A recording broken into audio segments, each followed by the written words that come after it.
Halo anak-anak, selamat pagi. Bagaimana kabarnya ya? Sehat kan? Jangan lupa ya, selalu menjaga kebersihan dengan rajin cuci tangan dan memakai masker. Pagi ini kita akan melanjutkan pelajaran yang lalu. Masih ingat kan?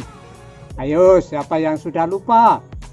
Yaitu tentang cuaca. Waktu itu kita membahas tentang jenis cuaca, ya kan? Jenis-jenis cuaca itu apa saja? Ayo, siapa yang masih ingat? Ada cuaca berawan. Ya betul, cuaca mendung, ada cuaca cerah dan cuaca hujan. Nah, sekarang kita akan melanjutkan pelajaran yang lalu dan kita akan membahas tentang dampaknya cuaca. Anak-anak, ternyata cuaca itu sangat berdampak bagi kita. Dampak cuaca itu ada yang baik, tapi ada yang buruk. Jadi, dampaknya ada yang menguntungkan dan ada juga yang merugikan. Lalu dampak apa yang menguntungkan dan dampak apa yang merugikan? Mari kita simak bersama berikut ini. Dampak yang baik atau boleh disebut dengan istilah dampak yang positif. Dampak cuaca yang baik, misalnya seperti suasana sekarang, cerah ataupun panas. Nah, dengan panas kita dapat beraktivitas seperti menjemur pakaian yang baru saja kita cuci. Kemudian petani yang baru saja panen hasil seperti padi, mereka juga lalu dapat menjemur padinya sehingga padi itu juga cepat kering. Itu anak-anak contoh dari dampak yang baik. Tetapi cuaca panas ini juga ada dampaknya yang buruk. Nah, lalu apa ya anak-anak? Dampak buruk misalnya kalau terlalu kering ataupun terlebih di musim kemarau. Kemudian banyak sumber air yang mati. Kemudian sawah-sawah kekurangan air. Tanah itu lalu menjadi bongkak-bongkak atau dalam bahasa Jawa itu meledak-meledak. Nah, kemudian juga hutan. Nah, hutan itu lalu banyak yang kering, kayu-kayunya banyak yang kering. Bahkan juga ada hutan yang lalu bisa terbakar. Itu dampak dari cuaca yang buruk, ya, dari panas yang terlalu kepanjangan di musim kemarau. Kemudian dampak yang baik seperti cuaca hujan. Dalam cuaca hujan, dampak yang bagus, yang baik, yang menguntungkan bagi kita adalah tanah lalu menjadi subur. Sehingga para petani itu lalu dapat menanam tanaman.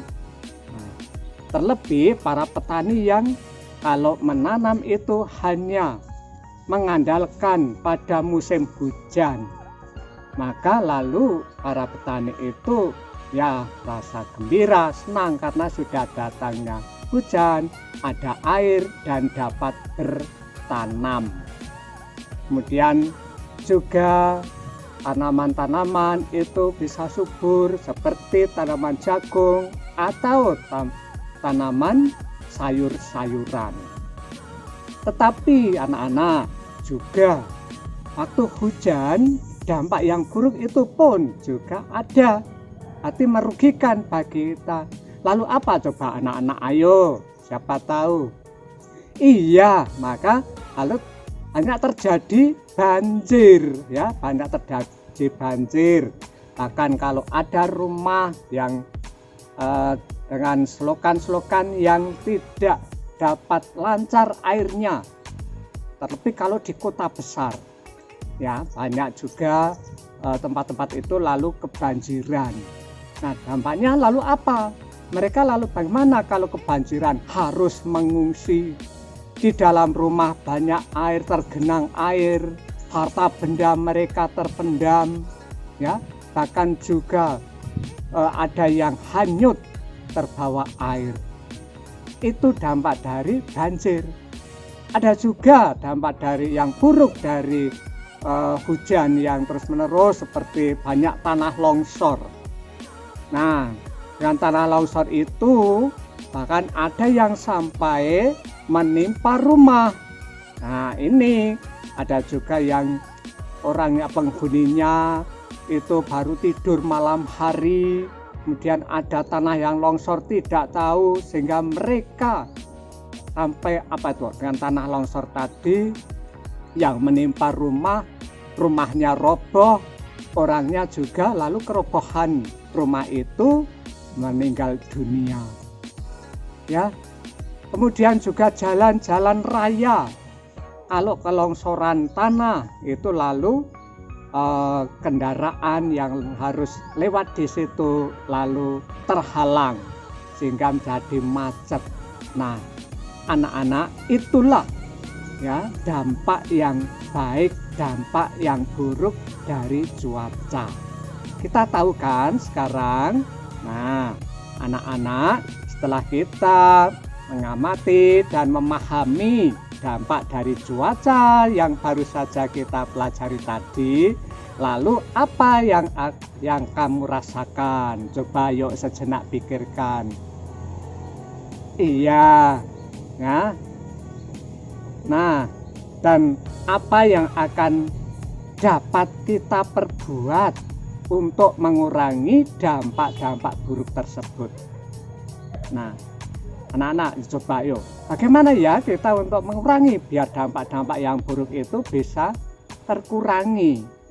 Coba ayo tunjuk jari siapa yang tahu. Iya, betul. Nah, dengan tidak membuang sampah di sembarang tempat, tidak membuang sampah di selokan-selokan sehingga air tidak lancar. Nah, kemudian juga harus apalagi membuat saluran air supaya tidak menggenang dan tidak menebang kayu itu secara sembarangan, atau boleh dikatakan dengan tebang pilih. Jadi kalau akan menebang kayu itu harus pilih yang sudah besar, sudah bisa digunakan untuk bahan bangunan. Kemudian juga kalau sudah ditebang, tidak hanya menebang saja ya anak-anak, tapi kalian besok juga harus menanam kembali dengan istilah rebuisasi, atau menanam tanaman, menanam kembali sehingga tanah tadi tidak tandus atau tidak gundul, sehingga bisa menahan, meresapkan air untuk mengurangi terjadinya banjir. Nah, sudah paham anak-anak? Ya. Banyak itu ya anak-anak pelajaran pada pagi hari ini. Jangan lupa anak-anak juga tetap semangat, rajin belajar, juga rajin untuk juga melestarikan lingkungan kita agar tidak terjadi dampak yang buruk terhadap lingkungan kita. Sekian ya anak-anak, sampai jumpa pelajaran yang akan datang. Halo, terima kasih.